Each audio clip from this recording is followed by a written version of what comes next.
Just the other day, we published a video where we pitted the RTX 4070 Super against the RX 7800 XT. And after publishing our content, we were told there were some issues in the percentage difference charts. Now, in the interest of complete transparency, we take any feedback like this very seriously and set about double, triple, and even quadruple checking everything to make sure if there were errors in anything that we did and that we knew why. So firstly, we could fix it, but secondly, so that it can never, ever happen again. Now, I do want to say I'm not exactly feeling myself right now. I am a little bit sick, so bear with me. Voice is a little bit coarse than that, but let's muddle on through. Now, I do want to make it clear that the games we showed were 100% accurate. We've double checked all that data against kind of what numbers we actually recorded and can confirm that there's no issue within that data. Where the issue actually came about was within the percentage difference data. While some of the percentage differences in the averages were slightly out, the main culprit was in the 1% lows. Now, for our own data protection, I can't show you our spreadsheets, and even if I wanted to, I couldn't, because we're talking over 2,000 rows of data, along with very complex queries that give us the data that we actually need. As for instance, we have a very complex set of drop-down lists that grabs data from various blocks that we have for each game, along with resolutions for each game. This then puts the data into a whole new set of blocks, which spans 133 rows and 12 columns. So a little over 1,500 data entry points using the VLOOKUP function. We can essentially choose a card using the drop-downs, and it grabs the average FPS and the 1% low figures for each game on that particular card. Then beyond that, we use an even more complex VLOOKUP function to work out what the percentage differences are between each card. And depending on which card we actually choose in the first drop down and which one we choose in the second drop down will actually dictate as to if we're finding out how much faster one card is to another or how much slower it is. This helps when we script a video to either say that something is 72% faster than the other or 42% slower, for instance.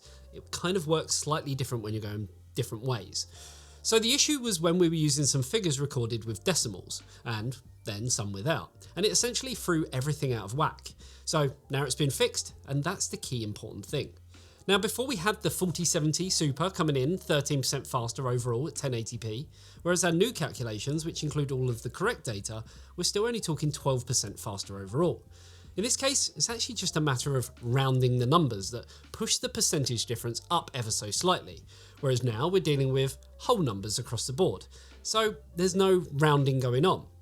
Now, in terms of the chart, or the new chart, the big wins for Nvidia come by way of ray tracing based tests, while AMD managed to have a few wins over Nvidia, with the biggest win coming by way of Red Dead Redemption, where the 4070 Super came in 38% slower overall. Now, the big one was in terms of the 1% lows. This is kind of where it all went terribly wrong, where we originally have the 4070 Super 12% slower overall, when in actual fact it should be 15% faster overall compared to the 7800 XT. Again, the big wins all come from ray tracing based tests that in some cases sit over 60% faster. But for the most part, we actually have 31 titles, some with ray tracing, some without, where Nvidia come out on top, with the majority being at over 10% faster. AMD again do have their wins, with the biggest coming by the way of Ratchet & Clank, where Nvidia fall 43% behind, which does form as an outlier, while the rest of the wins show Nvidia coming in 24% slower or less.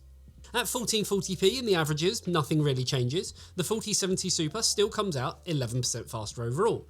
Really, we're only seeing a 1% difference, where the likes of Hogwarts with ray tracing enabled was 47% faster, and is now instead coming in at 46% faster. Again, decimals. There's a few others like Forza Horizon 5 and Dying Light 2 that were coming in 11% faster, while that's now changed to 10% faster. But again, because we were using decimals, it's not really done anything for the overall standings. Then the 1440p lows, which haven't changed at all when we look at the overall results, with the 4070 Super still coming in 12% faster. Again, there's a few percent here and there in individual games, but while Nvidia's wins have shrunk now by a percent or two, so have the AMD results. So it has again evened itself out. So overall, it doesn't really change our overall conclusion. So as said, nothing has really changed overall, apart from, I guess, righting some wrongs in terms of the percentage differences. The figures we recorded, and I want to make this clear, remained the same.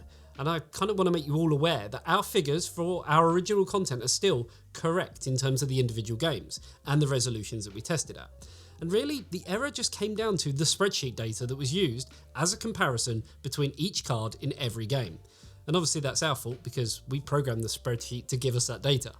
This also means that the cost per frame hasn't changed at all, or the overall averages across all 42 games, so no need to worry there. And I'm still a firm believer that both cards are good, though you will pay more for the 4070 Super.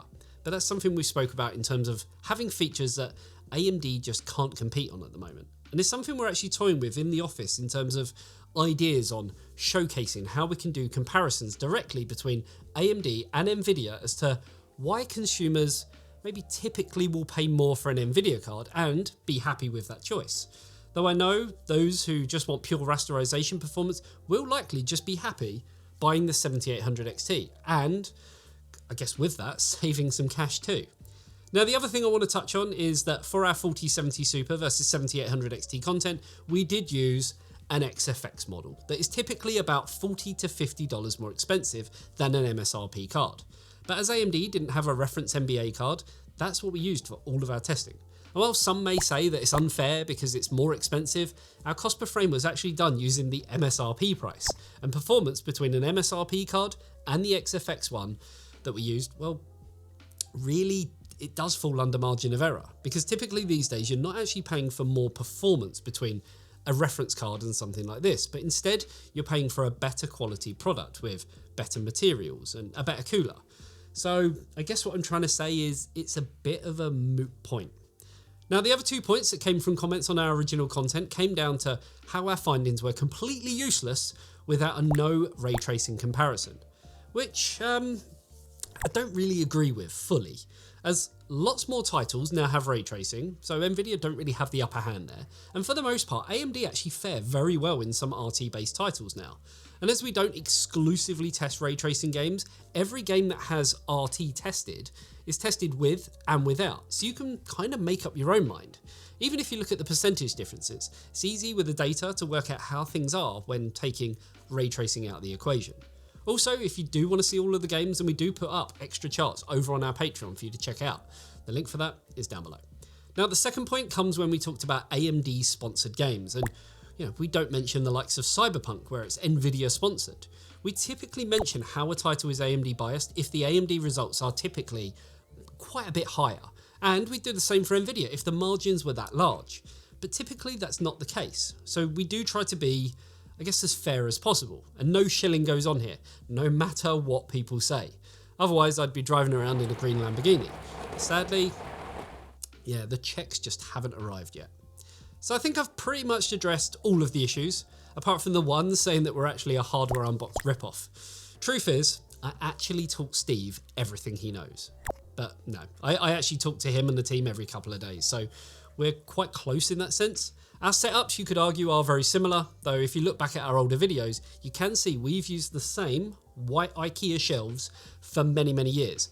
And probably actually before Hardware Unboxed did, just in a slightly different way. But I'll let people think what they want on that one.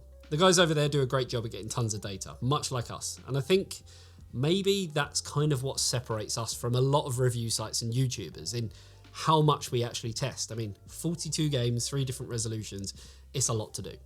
So there we have it. Hopefully you enjoyed this one. And if it hasn't come across yet, I do actually want to say and apologise. I am sorry for getting some of the formulas wrong and that it affected some of our charts. Luckily, it didn't really change the outcome, and that's, I guess, really all that matters. But I'm always one to take on feedback and try and better the way that we do things. So hopefully this video has done what it was meant to do.